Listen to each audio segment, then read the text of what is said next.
Queridos, semana passada nós falamos acerca do Advento, né? Essas 2 semanas que passou, e hoje nós falaremos um pouco sobre esse tempo de preparação, de expectativa pela vinda de Cristo. E nós vimos que, olhando para o Natal, esse tempo tão maravilhoso, é Deus intervindo na história, Deus enviando o seu Filho até nós. Mas a gente também viu a influência da cultura, a influência da secularização, em que o verdadeiro sentido do Natal tem sido esquecido, tem sido trocado e colocado apenas como uma data comercial, uma troca de presentes, e o verdadeiro sentido, que é o nascimento do Filho de Deus, tem se perdido ao longo do tempo.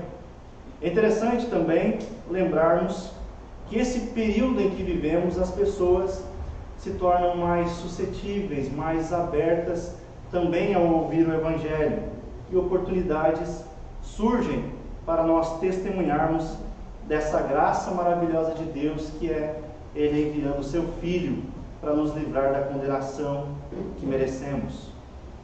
O texto que nós meditamos no domingo passado foi o texto de Lucas, capítulo 2, em que a gente viu a alegria de Maria e o seu louvor a Deus, pois do seu ventre nasceria aquele que é o Salvador do mundo. E o tema da mensagem de hoje é: vinde, adoremos. Esse tempo de advento, esse tempo de espera, nos faz, ou pelo menos deveria nos fazer refletir na nossa insuficiência. Basta a gente olhar para trás, para esses meses de pandemia. Nós conversávamos antes com o Gilmar, em que tantos planos foram feitos ano passado, mas tudo foi mudado. A gente vê a nossa insuficiência em relação às coisas. Esse tempo de advento, de expectativa pela chegada do Messias, nos faz refletir justamente naquilo que entregamos ontem, naquilo que presenteamos ontem, que estava no marca-página, que é: o mundo não pode salvar a si mesmo. Nós não podemos salvar a nós mesmos. O homem não tem a capacidade de resolver as consequências do seu pecado com o Criador. Mas o que acontece?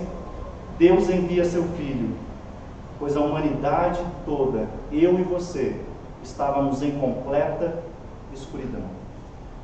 Não havia esperança alguma para nós.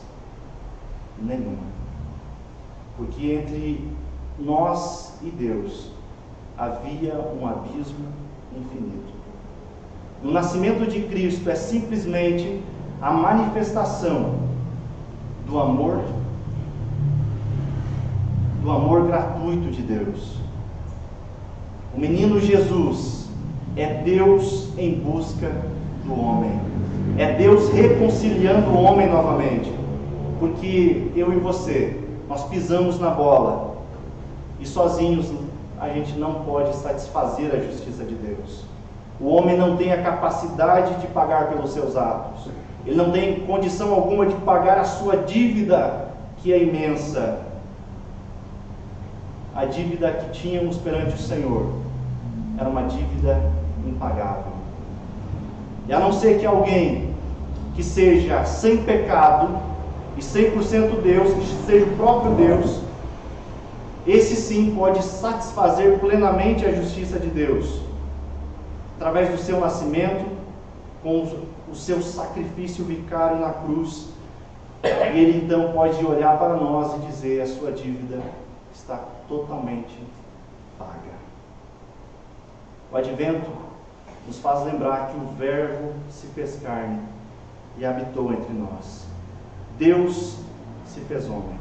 O Rei do Universo, o Senhor dos Senhores, se fez carne para resolver a bagunça que eu e você nos metemos.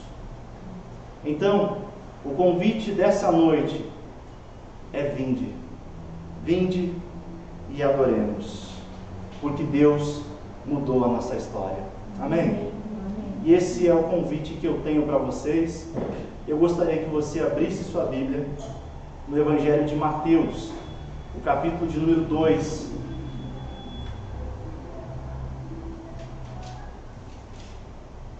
Nós vamos ler do versículo 1 até o 12º.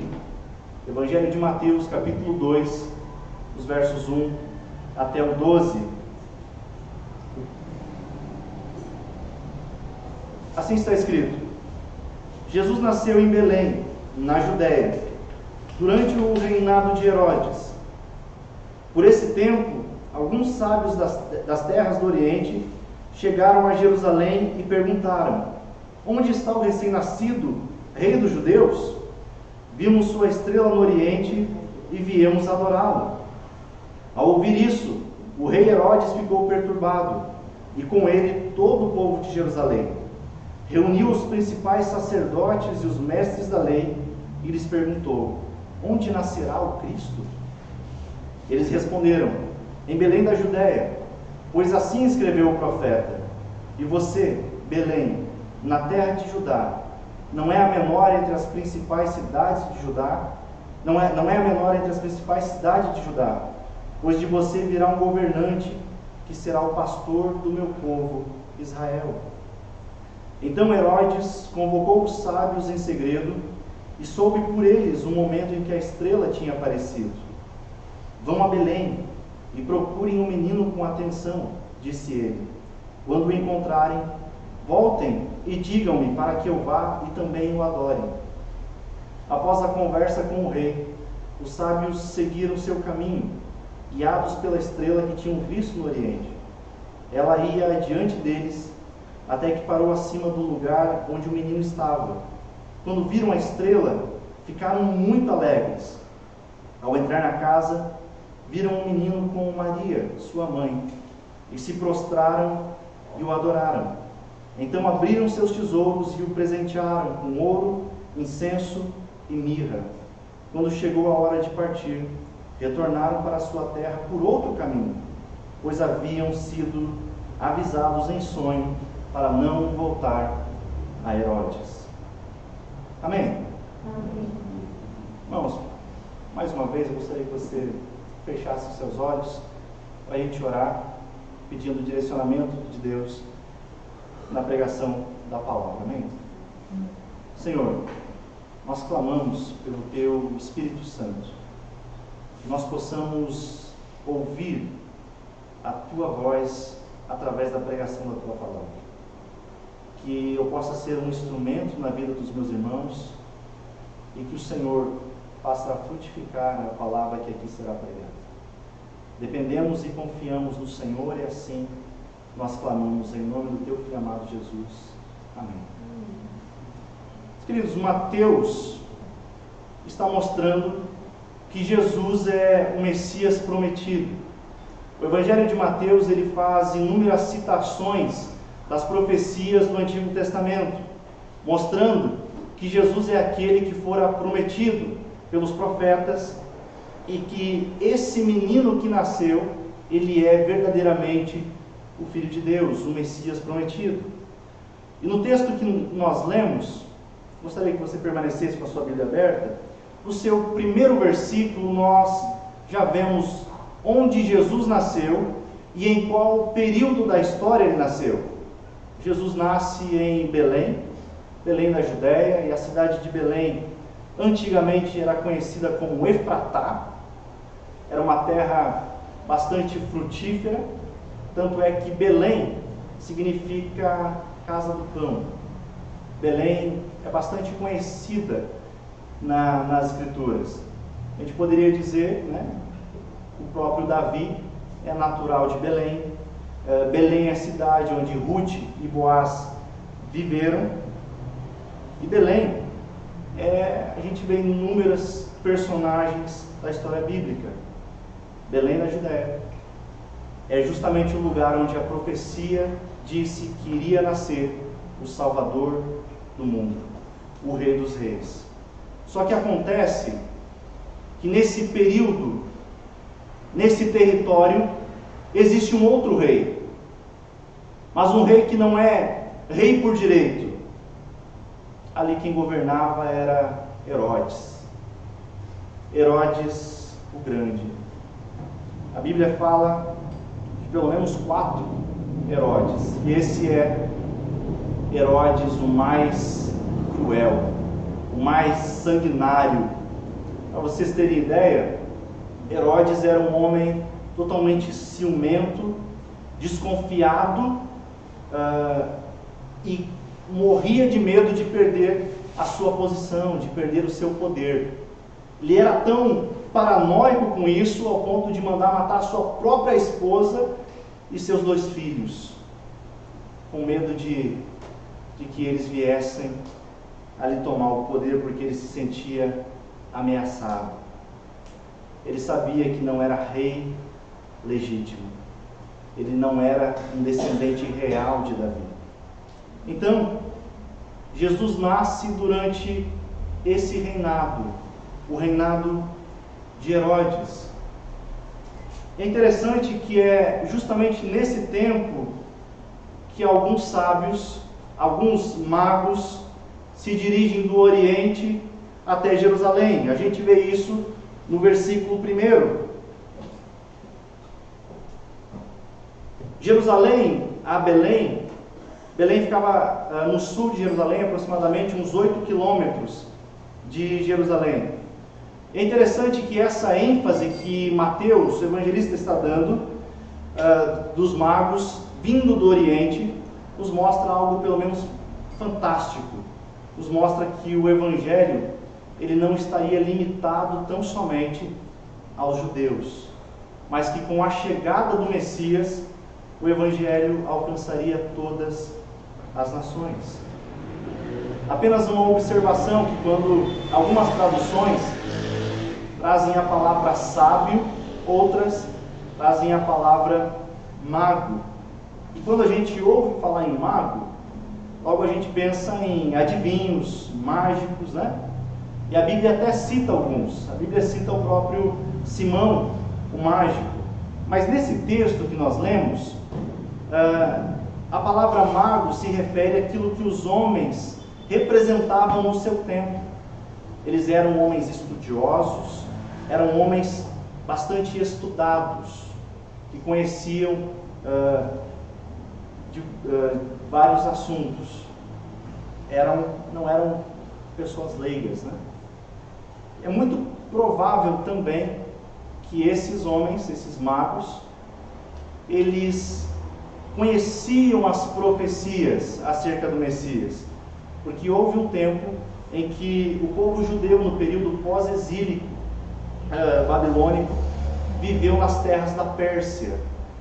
Então acredita que esses magos vêm da Pérsia até Jerusalém, de lá que eles se dirigem para encontrar o menino.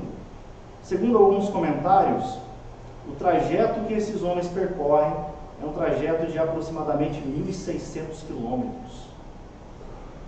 Viagem longa, né? E eles indo simplesmente dirigidos sem GPS, mas por uma estrela.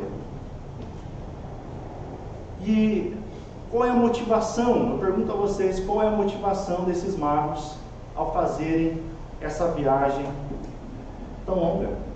O que está no coração deles para viajar cerca de 1.600 quilômetros? Olha o que a sua Bíblia diz, no versículo 2, ela mostra a intenção do coração deles, que era saber onde estava o recém-nascido, o rei dos judeus. Eles chegam e perguntam: onde está o verdadeiro rei? Porque nós vimos a sua estrela no Oriente e nós viemos para adorá-lo. O contexto, conforme a tradição diz, que naquela época muitas nações e povos acreditavam que quando uma grande e brilhante estrela apontasse nos céus, um grande rei haveria de nascer. E um historiador, Suetônio, ele diz que havia uma grande expectativa naquela época que levantaria um rei que iria dominar, governar aquele povo. E acontece que Herodes sabe disso. Herodes, ao ouvir isso, ele fica extremamente perturbado. Versículo 3. Quando ele ouve os magos falarem: onde está o rei dos judeus? Herodes fica perturbado, enlouquecido. Herodes fica sem chão. Imagina, ele é o poderoso rei e agora o seu reinado está ameaçado por um recém-nascido. Herodes não desejava de maneira alguma perder o seu poder, perder o seu reinado. E vocês sabem qual que é a reação de Herodes?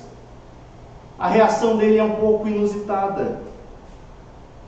Porque aquele homem poderoso, cruel, estava com medo do menino que fora prometido. Porque ele sabia que o verdadeiro rei era descendente de Davi. E ele não tinha essa linhagem. Então, morrendo de medo, Herodes reúne os melhores sacerdotes, os mestres da lei. A gente vê isso no versículo 4. E ele pergunta àqueles homens estudados do Antigo Testamento, da Torá, e diz: onde Cristo haveria de nascer? Note que ele quer saber a respeito de Cristo. Versículo 4 nos mostra isso. Então aqueles homens estudados, aqueles sacerdotes, mestres da lei, respondem a Herodes: olha, versículo 5, Cristo deveria nascer em Belém, Belém da Judéia. É interessante que eles fazem até citação do profeta Miqueias, pois é isso que está escrito nos profetas, dizendo que de modo nenhum Belém era menor entre as principais capitais, cidades de Judá, porque de Belém sairia o governante que irá apacentar o povo de Israel. Isso é aterrorizante para Herodes, porque a profecia é de alguém que vai apacentar, e Herodes quer destruir. Mas em Belém nasce simplesmente um motivo de estarmos aqui. Em Belém nasce o motivo de toda a nossa adoração. Em Belém nasce o presente que Deus envia até nós. Em Belém a promessa se cumpre. Nasceu o bom pastor. Nasceu a demonstração de amor e de bondade de Deus. Nasceu aquele que irá apacentar o seu povo, aquele que irá apacentar a igreja de Deus. Agora que Herodes sabe onde Jesus haveria de nascer, ele reúne novamente, de forma secreta, os magos, para saber que tempo a estrela apareceu para vocês, em que tempo esse menino nasceu. Eu estou curioso. Eu quero ter uma ideia da idade dessa criança. Então ele envia os magos até Belém para que encontrassem o menino. Ele diz: olha, vão na frente. Depois, quando vocês encontrarem, busquem ele com atenção. E quando vocês encontrarem, voltem até mim, porque eu também quero adorar o menino. Mas a gente sabe que não era essa a intenção de Herodes. Porque o desejo desse homem era matar o Filho de Deus. Tanto é que na continuação, nos versículos 18 até 20, na narrativa a gente vai ver que ele vai ordenar matar todos os meninos de 2 anos para baixo em Belém e nos seus arredores. Ele queria matar o Filho de Deus. E ele mente aos magos, não revelando a eles o seu desejo real. Esses sábios, esses magos, partem dali, seguindo aquela estrela que brilhava, que haviam visto no Oriente, e até que então a estrela para em cima do lugar onde Jesus estava. Vocês conseguem imaginar? a alegria daqueles homens. Mateus diz que eles ficaram extremamente alegres. É como se eles estivessem dizendo: olha, 1.600 quilômetros não foram em vão, porque é real o que foi predito. Ele é verdadeiramente o Filho de Deus. As dificuldades da viagem não importa, o que importa é que nós chegamos no local onde está o Filho de Deus.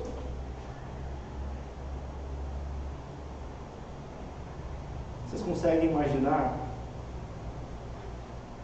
o sacrifício que eles tiveram que fazer nessa viagem? E hoje nós, muitas vezes, com tanta tecnologia, com tantas coisas, né? Meios de locomoção, nós não queremos gastar tempo em busca do Filho de Deus. Nós achamos tantas outras coisas mais importantes do que o Filho de Deus. Mas os magos estão nos mostrando que 1.600 quilômetros não foram em vão. Valeu a pena. No versículo 11, ao entrar na casa, eles viram Jesus com Maria. E qual é a reação desses homens? Eles se prostram e adoram. É interessante que os magos, eles não chegam até Jesus logo após o seu nascimento. O Evangelho de Lucas vai narrar melhor o nascimento, né? Chegam os pastores. Mas aqui no Evangelho de Mateus, quando os magos chegam até Jesus, ele já nos mostra que eles estavam em uma casa. Muito provavelmente que tenha se passado alguns meses após o nascimento de Jesus, ou até mesmo 2 anos. Estima-se mais ou menos isso. E esses homens chegam até a casa, e o que eles fazem? Primeiro, eles se prostram e adoram. E eles levam presentes a Jesus. Eles levam presentes àquele que veio livrar o ser humano das consequências do seu pecado. Que presentes são esses? Ouro, incenso e mirra. Eles depositam, entregam o presente, porque eles reconhecem que estavam diante do verdadeiro Rei. Um dos pais da igreja, Orígenes, ele faz uma ligação interessantíssima dos presentes que Jesus recebeu. Ele diz que o ouro sempre é dado ao rei. O incenso era sempre a oferta do povo a Deus. E a mirra estava sempre ligada à humanidade. Ou seja, Jesus recebe presentes que representavam a sua realeza, que representavam a sua divindade e a sua humanidade. E quando então chega a hora de partir, aqueles magos são avisados em sonho que é para eles irem por um outro caminho, que não era para eles voltarem até Herodes. Essa é a narrativa que nós lemos. Esse é o texto que a gente viu. É interessante que o nascimento de Cristo é um restabelecimento do propósito inicial do homem. Sabe por quê? Porque desde o início, eu e você, nós fomos feitos para algo. Fomos feitos para um propósito. E o propósito é glorificar a Deus e se alegrar nele para sempre. É o que a Bíblia nos ensina. É o que as confissões de fé nos mostram claramente. Mas você sabe o que acontece? O homem, não somente Adão, mas eu e você, decidimos viver independentemente de Deus. E nós falhamos terrivelmente. Desde o Éden nós vemos isso. Não somente no Éden, mas hoje, constantemente, nós queremos viver a nossa maneira. Nós queremos independência de Deus. E refletindo ontem, naquele simples presente que entregávamos para as pessoas que aqui passavam, algumas pessoas viam a mensagem e recusavam o presente. E eu refletia que esse é o DNA de Adão, é achar que nós somos autossuficientes, de que nós não precisamos de um Salvador. Mas a gente olha para as circunstâncias da vida, a gente olha para essa pandemia e vê que nós não podemos salvar a nós mesmos. Nós vemos que nós somos tão limitados e não temos o controle das nossas vidas. O rei Salomão, em Eclesiastes, após um homem extremamente rico, sábio, após de tantas experiências que teve na vida, após desfrutar de tantas as coisas, de tantos os prazeres da vida, ele diz que tudo é vaidade, que não há nada novo debaixo do sol. E no final do livro de Eclesiastes, ele conclui dizendo que o propósito do homem é temer a Deus e obedecer aos seus mandamentos. Que é para isso que o homem foi feito. Então o convite nesse tempo de advento é: vinde, adoremos, porque o Salvador nasceu. A luz no fim do túnel surgiu. Não estamos mais desassistidos.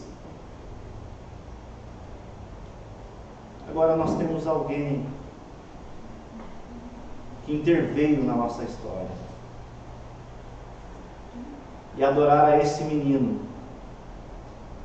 é o centro da nossa existência. Adorar a esse menino nascido em Belém deve ser o centro da nossa vida. Amém. Amém? Porque qualquer coisa que estiver no lugar de Cristo, por melhor que essa coisa seja, por melhor que essa pessoa seja, é um ídolo. E se em primeiro lugar na vida, na sua vida, quem sabe for o seu cônjuge, quem sabe for o seu filho, talvez é o seu trabalho, você está dando a ele ou a ela aquilo que é de Deus somente a Deus por direito. Se o trabalho ocupa o lugar máximo da sua vida, está no lugar de Deus. Se outras coisas, apesar de legítimas e boas, ocupam o lugar principal na sua vida, está no lugar de Deus. E nós sabemos que inverter essa lógica, sabemos que dar prioridade a outras coisas, é igual aquele construtor, que o próprio Mateus diz, que construiu a sua casa sobre a areia. A casa se parece igual com aquele que edificou na rocha.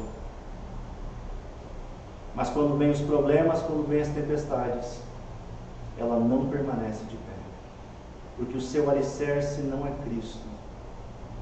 E a notícia que eu tenho para te dizer é que se o nosso alicerce da vida não for o menino que nasceu em Belém, um dia a tempestade chega e nós não ficaremos de pé.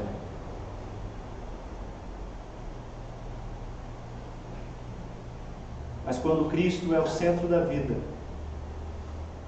nós aprendemos que o seu esposo, a sua esposa, os seus filhos, o seu trabalho são presente do Senhor. E quando a nossa vida está centrada em Cristo, nós então passamos a desenvolver relacionamentos saudáveis. Nós passamos a amar melhor aqueles que estão ao nosso redor. Os homens passam a aprender a amar a sua esposa como Cristo amou a igreja. E a esposa se torna submissa ao marido, por amor a Cristo. Porque Cristo é o cabeça. É por isso que nós adoramos o menino que nasceu em Belém. Porque ele é tudo que nós temos. Porque todas as boas dádivas que recebemos vêm dele. É isso que o apóstolo Paulo, falando sobre contentamento, diz. Que ele aprendeu a estar contente em toda e qualquer situação. Ele aprendeu a passar fome, como ele aprendeu também a ter abundância. E sabe o que ele diz? após desfrutar de todas essas coisas, ele descobre que ele pode todas as coisas naquele que ele fortalece. Ele suporta todas as coisas porque é Cristo quem lhe fortalece. É o menino nascido em Belém que nos fortalece. E é para isso que nós fomos criados. Adorar somente ao Criador. Adorar a Ele. Prestarmos a nossa devoção ao Criador. Por isso que o convite é: vinde. Vinde e adoremos. Mas a adoração não é tão somente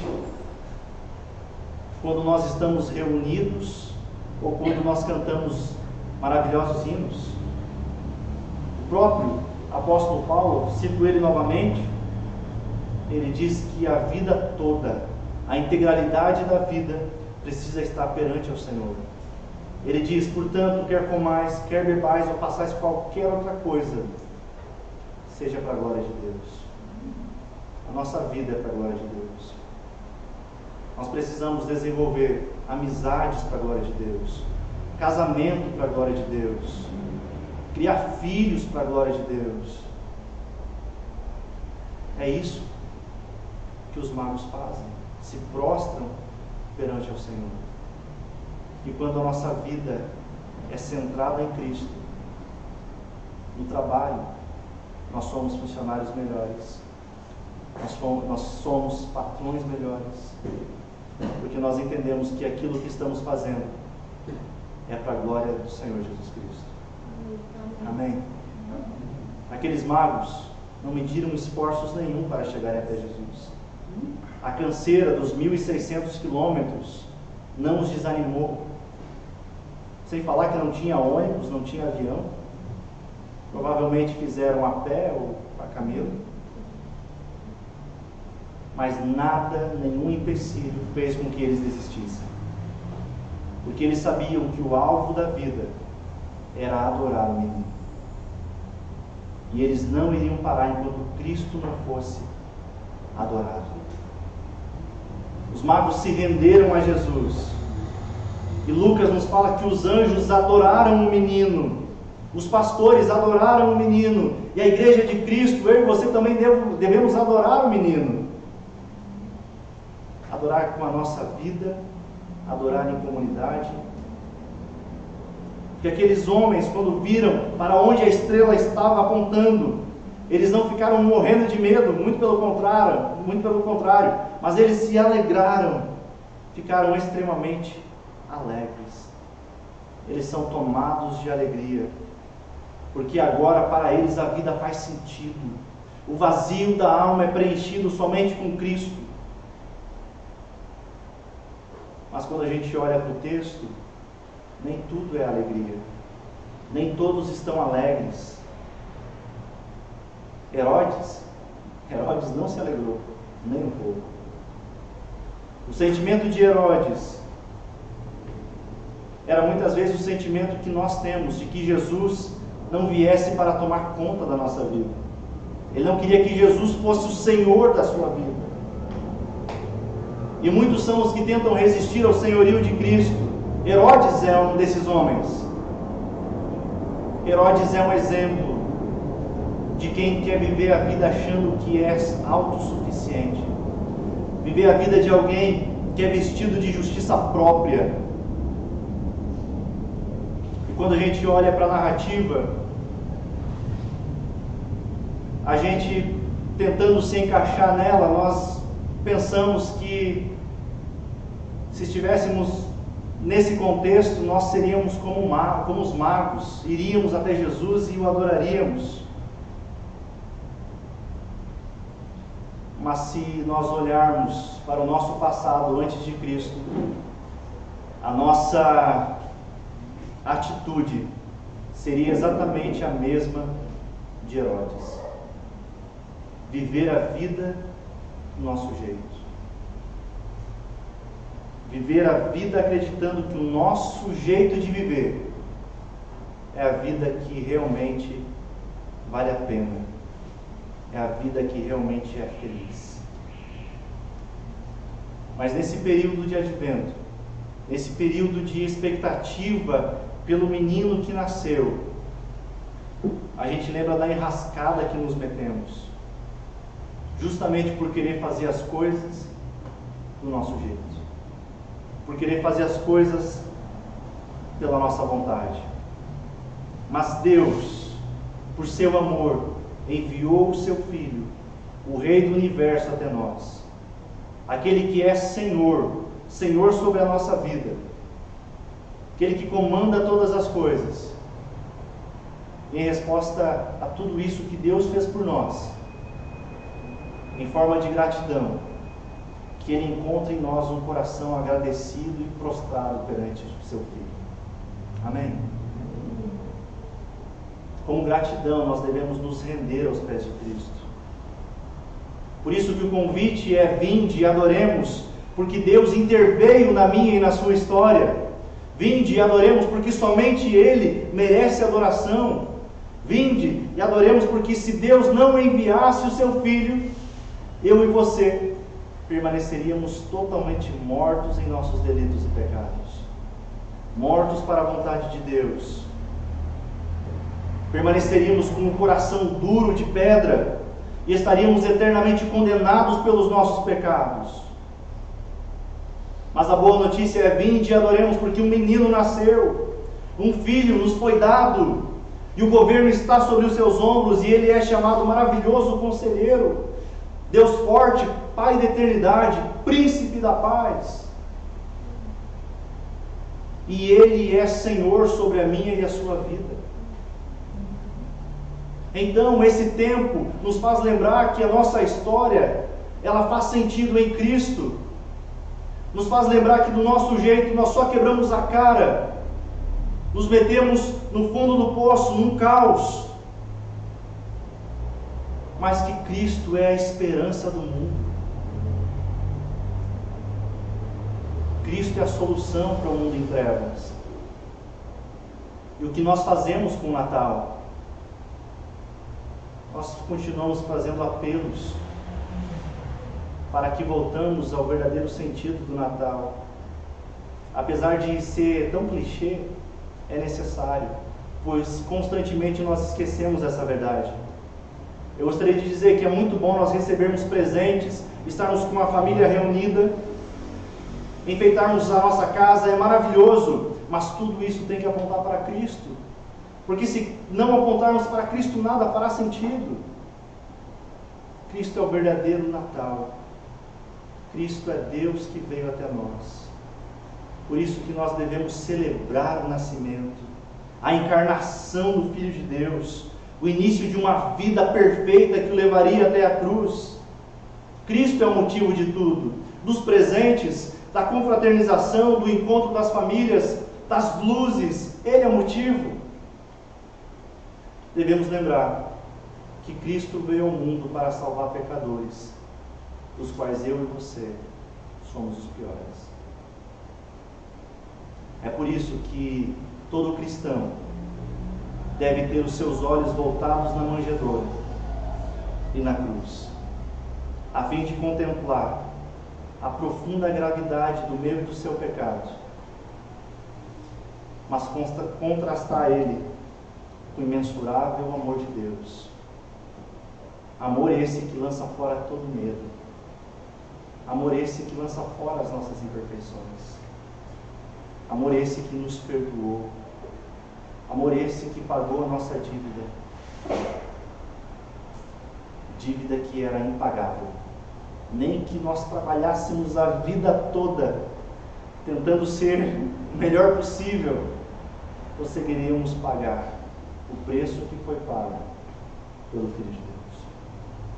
Gostaria que você fechasse seus olhos, para a gente ter um tempo mais de oração. Que o seu coração seja quebrantado perante o Senhor. Essa é a oportunidade que nós temos também de adorá-lo. Esse é o convite. Adorar o menino que nasceu, que se humilhou, veio como servo, nos livrando do pecado, da incredulidade que nós nos metemos. Senhor, nós somos gratos a Ti, gratos por tamanha bondade que nós não merecíamos, mas o Senhor, por amor do Seu Filho, interveio na nossa história, mudou a nossa história. Nós que não víamos saída alguma no fim do túnel, o Senhor trouxe luz. O Senhor nos tirou das trevas dos nossos pecados. Faz com que o nosso coração, a nossa mente, a nossa vida seja para adorar o Senhor. Que o Seu Filho seja o centro da nossa existência. Não deixe com que as nossas vontades queiram prevalecer sobre as suas, mas que nós venhamos a aquietar o nosso coração perante o Senhor e saber que o Senhor tem o melhor para nós. Faz com que nós venhamos entender que mesmo nas dificuldades e nas tribulações da vida, que mesmo nas intempéries, nas doenças, que mesmo nas frustrações que nós temos, nós venhamos a entender que tudo coopera para o bem daqueles que Te amam. Dá-nos alegria com aqueles magos a Te louvarem, alegria da Tua salvação, de saber que nós pertencemos ao Senhor e a mais ninguém, alegria de que as Suas ovelhas não podem ser tomadas da Sua mão. Muito obrigado, Senhor, por ter enviado o Seu Filho até nós. Muito obrigado.